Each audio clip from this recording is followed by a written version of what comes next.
여러분 안녕하세요. 지난 시간에 우리가 세포 분열에 대해서 공부를 했습니다. 세포가 왜 분열한다고 했죠? 생물이 크기를 키워나갈 때 세포의 크기를 키우는 것이 아니라 세포의 수를 늘려서 세포의 크기를 키워나간다고 했죠? 근데 왜 분열을 통해서 이렇게 세포의 수를 늘려가면서 생물의 크기를 키워나가는 것일까요? 이 이유는 지난 시간에 선생님이 설명을 했는데요. 얼른 얘기해보세요. 네, 바로 물질 교환의 효율성 때문이었죠. 왜 이렇게 하면 물질 교환의 효율성이 커지나요? 부피에 대한 표면적의 비율이 얘처럼 하면은 작아지기 때문에 이렇게 해서 부피에 대한 표면적의 비율을 키워서 물질 교환의 효율성을 크게 한다고 하였습니다. 그렇기 때문에 세포가 분열을 하는데요. 분열하는 세포는 세포 주기가 있어요. 어떤 주기냐면은 분열이 딱 끝나고 이제 조그만 세포가 돼요. 그리고 시간이 점점 지나면서 분열을 끝내고 다시 두 개의 세포가 됩니다. 하나의 세포가 이렇게 두 개의 세포가 되기까지 이 과정, 이게 이제 세포 주기인데요. 세포 주기를 지난 시간에 살짝 선생님이랑 배웠어요. 세포 주기는 크게 두 가지로 나눈다고 했는데요. 간기와 분열기 이렇게 나누어진다고 했습니다.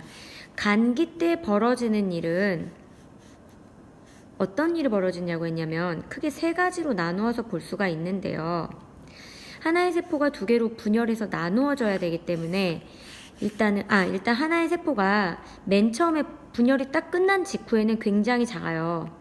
그리고 나서 이 작은 세포가 바로 분열하는 것은 아닙니다. 어느 정도 세포도 생장을 합니다.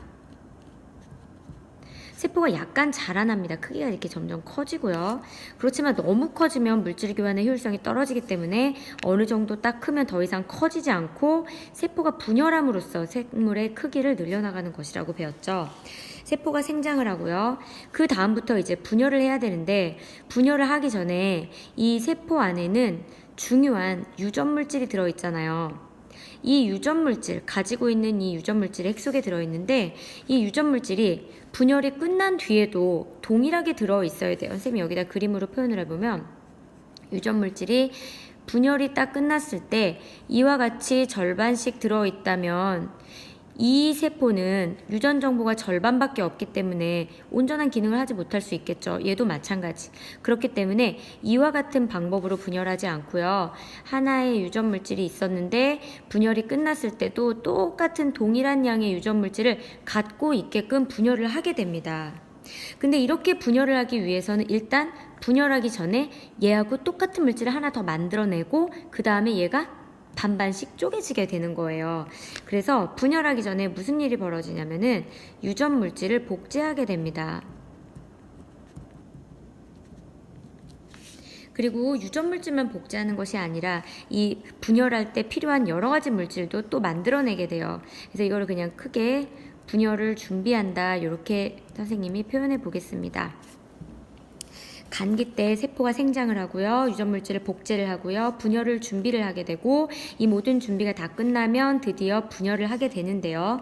분열을 하면서 유전물질이 정확하게 나누어져야 되기 때문에 우리가 오늘 배울 염색체라는 게 생겨나게 됩니다.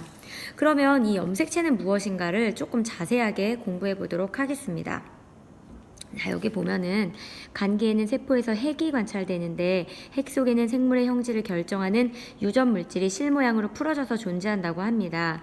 이 실모양으로 풀어져 있는 유전 물질을 염색사라고 하는데요. 여기 잠깐 적어볼게요. 책에 잘 안 나와 있으니까.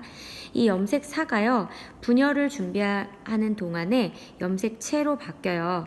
왜냐하면 염색사는 너무 실처럼 풀어져 있기 때문에 동일하게 쫙 나눠지기가 불편해요. 그래서 염색체로 딱 아주 뚜렷한 이런 형태를 가지는 염색체로 바뀌어서 분열을 아주 유리하게 하게 되는데요. 자, 선생님이 책에 이렇게 그림이 예쁘게 나와 있지만 선생님이 그림을 그려서 조금 더 알아듣기 쉽게 설명해 보도록 하겠습니다.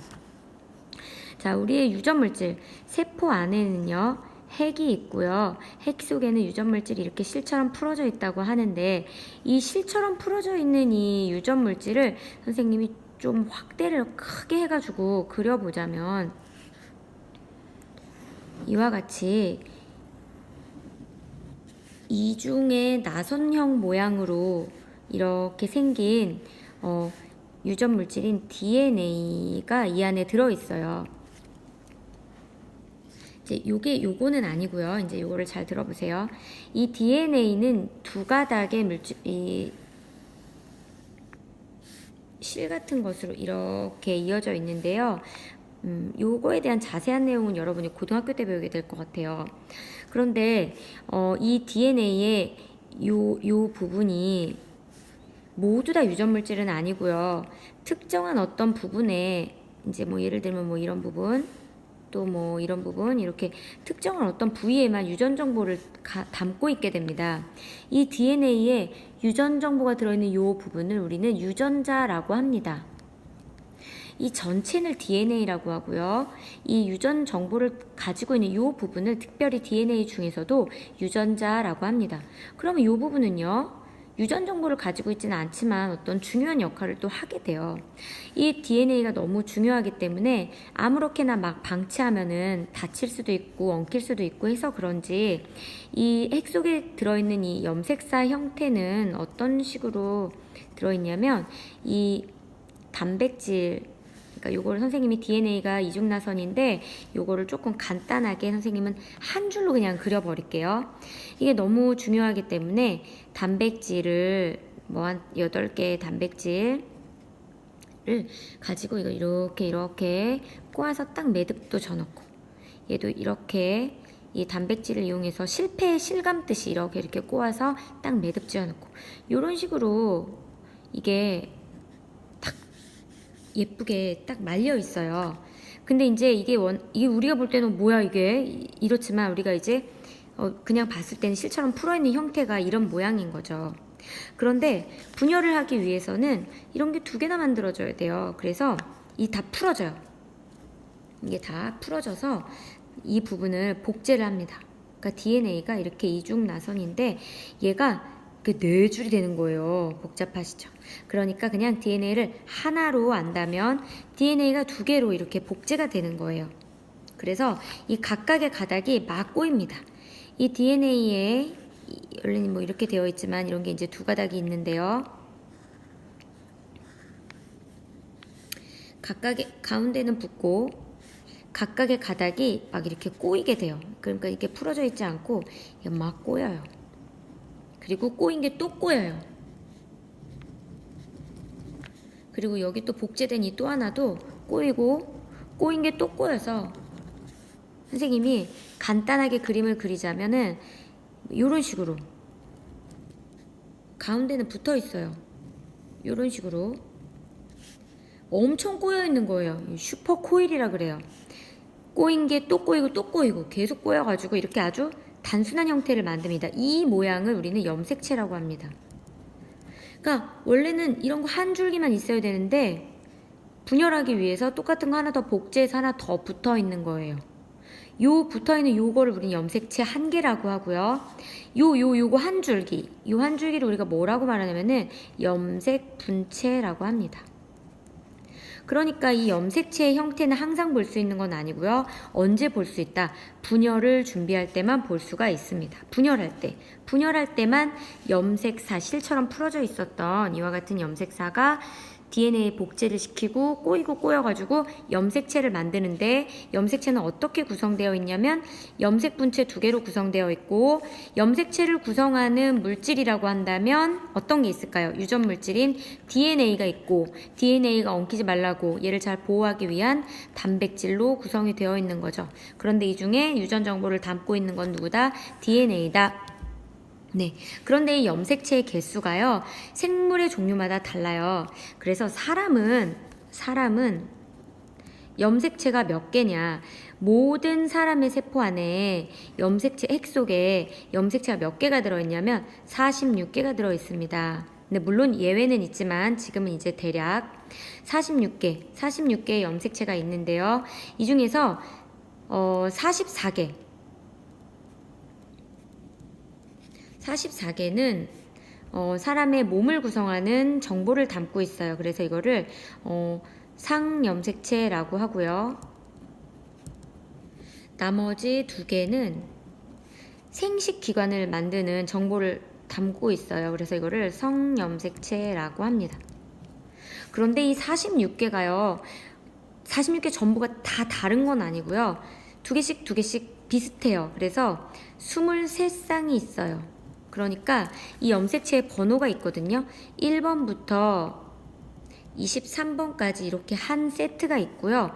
또 1번부터 23번까지 이렇게 한 세트가 있어서 2세트, 각각 1쌍, 2쌍, 3쌍, 23쌍이 있는 거예요. 어떻게 이렇게 같은 게 2쌍이 있냐, 그러니까 하나씩 있냐. 그 이유는 우리가 사람을 만들 때 엄마가 난자를 통해서 자식을 만들 때 정보를 절반 줬고 아빠가 절반 줬고 이렇게 쌍을 이루어 가지고 이렇게 한 세트씩 있는 거고, 얘가 짝을 이루어서 우리의 세포 안에는 이와 같이 46개의 염색체가 있는 겁니다. 여러분 나중에 생식세포 분열을 하면 좀 더 이해하기가 쉬워요. 그래서 1번 염색체가 2개 있고요. 2번 염색체 2개 있고 쭉쭉쭉쭉 해서 23번 염색체가 2개가 있는데요. 이때 이 1번 염색체 2개, 얘네 둘을 뭐라고 하냐면 상동 염색체라고 합니다. 상동 염색체는 크기가 같고 모양이 같고 같은 위치에 같은 유전자가 있어요. 그러니까 1번 염색체 선생님이 이제 대충 그려보면 뭐 이렇게 생겼는지 모르겠습니다. 아까 저번에 말했죠. 이 염색체 안에 DNA가 있고 DNA의 특정 부위에 유전자가 있다 그랬죠. 그러니까 어떤 부분에 지금 유전자가 있는 거예요. 그런데 같은 1번 염색체라면 같은 위치에 같은 유전자가 있는 거예요. 즉 예를 들어 눈의 색깔을 결정짓는 유전자가 여기 1번 염색체 이 위치에 있다. 그러면 똑같은 1번 염색체는 같은 위치에 눈의 색깔을 결정한 유전자가 있는 거예요. 이런 걸 우리는 상동 염색체라고 하고, 그런데 하나 엄마가 주고 하나는 아빠가 줬기 때문에 엄마 아빠의 눈의 색깔은 조금 다르죠.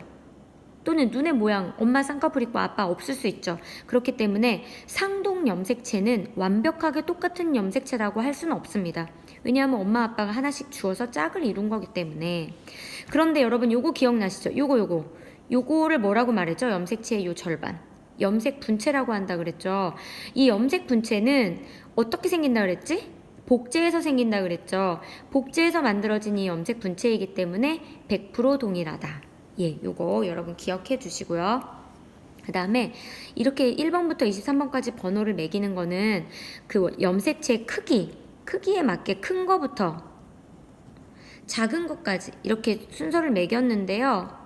얘는 예외입니다. 쭉쭉쭉쭉쭉쭉 크기가 점점점 작아지는데 얘는 조금 이제 달라요. 얘는 성염색체거든요. 23번은 그래서 따로 뺐어요.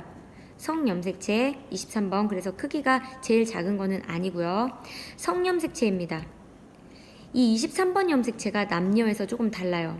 여자 같은 경우에는 성염색체 2개가 X염색체라고 해서 2개가 동일합니다. 그런데 남자일 경우에는 성염색체 2개가 서로 달라요. X고 하나는 Y예요. 자, 이 정도만 알아두시면 될 것 같아요. 다시 정리합니다. 선생님이 10분 이내로 끝내는 게 목표인데 오늘 10분이 넘어갔습니다.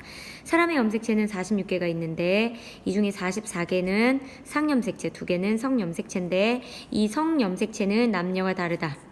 남자일 경우에는 X, Y, 여자일 경우에는 XX라는 성염색체를 가진다. 그래서 남자의 이 Y염색체 때문에 남자의 특징이 정해진다.